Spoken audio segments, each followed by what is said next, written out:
ప్రేక్షకులకి నమస్కారం. ఈ 2026 శని సంచారం గురించి తెలుసుకుంటాము. కొన్ని రాశుల వారు జాగ్రత్తను, కొన్ని రాశి వారికి అదృష్టాన్ని కలిగించేటువంటి విషయాలు ఈ వీడియోలో చూస్తాము. చివరి వాక్య పంచాంగ ప్రకారం మార్చి 6, 2026 ఉదయం 8:24 గంటలకు శనీశ్వరుడు కుంభరాశిలో ఉంచి మీనరాశికి ప్రవేశిస్తున్నాడు.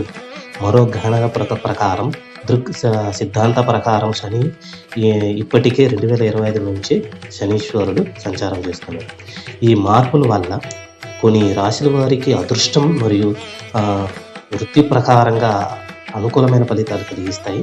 ఆ విధానంగా మొదటి రాశిగా వృషభ రాశి శని 11వ స్థానంలో లాభస్థానంలో ఉండటం వల్ల ఆర్థిక అభివృద్ధి, కొత్త ఆస్తులు కొనుగోలు చేసే అవకాశం మరియు వ్యాపారంలో లాభాలు ఉంటాయి. తులారాశి గతంలో ఉన్న అప్పుల నుండి విముక్తి, శత్రువులపై విజయం మరియు ఆరోగ్య స్థితి మెరుగుపడుతుంది. తులారాశి వాళ్ళకి అనుకూలమైన ఫలితాలు, అదృష్టాలు కలిగిస్తుంది.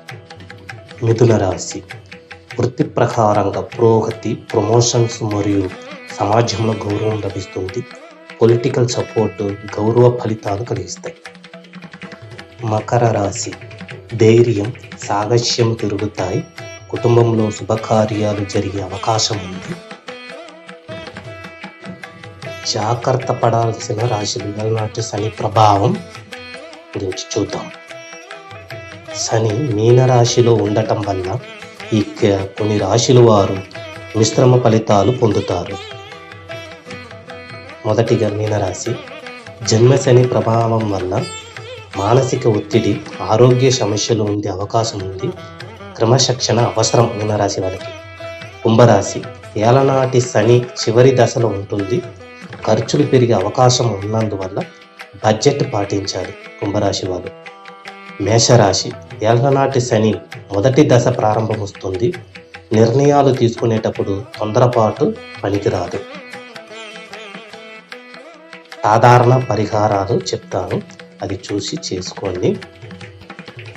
శనివారం రోజున శివాలయం లేదా శనీశ్వర ఆలయం వెళ్ళి శివుణ్ణి దర్శనం చేసుకొని ప్రదక్షిణ చేయడం మంచిది.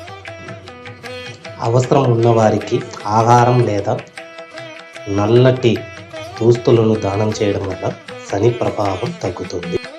మూడవది హనుమాన్ చాలీసా పాటించడం మానసిక బలాన్ని ఇస్తుంది. మీ పుట్టిన రాశి ఆధారంగా మరింత స్పష్టమైన విశ్లేషణ కావాలా? కామెంట్ చేయండి.